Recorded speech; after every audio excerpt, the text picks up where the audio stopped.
It was a cold and rainy night. The streets were empty, and the sound of thunder rolled across the sky.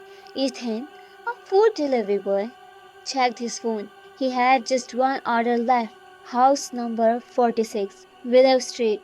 It was a long ride, and the weather was getting worse, but he needed the money, so he decided to go. After about 10 minutes of riding through the wet, dark lanes, he reached the address. The house stood alone at the very end of the road. It looked old and broken, with vines growing on the walls and a single porch light flickering weakly in the rain. Ethan felt uneasy. The whole street was silent, not a single sound except the rain hitting the ground. He walked to the door and rang the bell.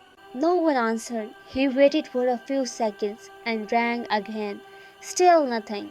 Just as he was about to turn back, his phone started ringing. The caller ID showed the same number from the order.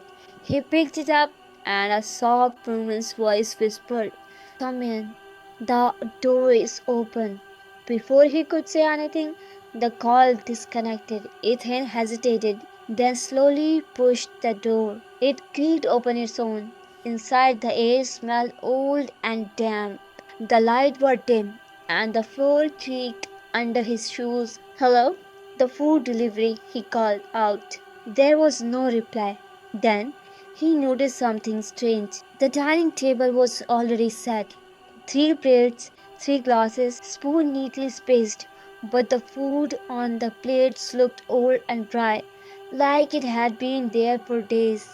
A shiver ran down his spine.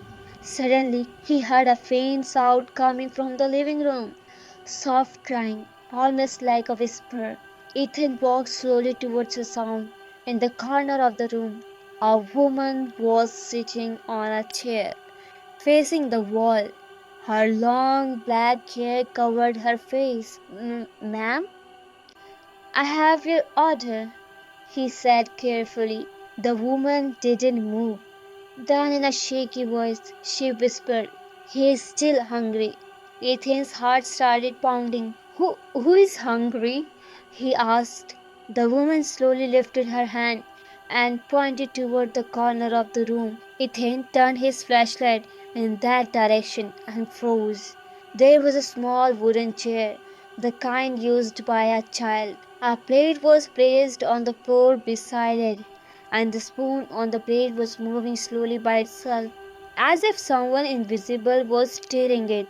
Ethan dropped the food back and stepped back, his legs shaking. When he turned to look at the woman again, the chair was empty. She was gone. He ran out of the house as fast as he could, jumped on his bike, and didn't stop until he reached the main road. He stopped under a street light, trying to catch his breath. Then his phone buzzed again. It was the delivery app. The order still showed as not delivered. Confused, he tapped on it, and a message appeared on the screen. "Thank you, Ethan. The food was perfect. Your tip has been sent." His hands trembled as he started at the message. The customer's profile picture appeared. It was the same woman from the house, smiling faintly, but behind her stood a little boy with Ethan's face. Ethan dropped the phone in the shock. When he picked it up again, the app refreshed. His delivery status has changed. It now read, "Ethan delivered." From that night on, no one ever accepted orders from house number 46 again.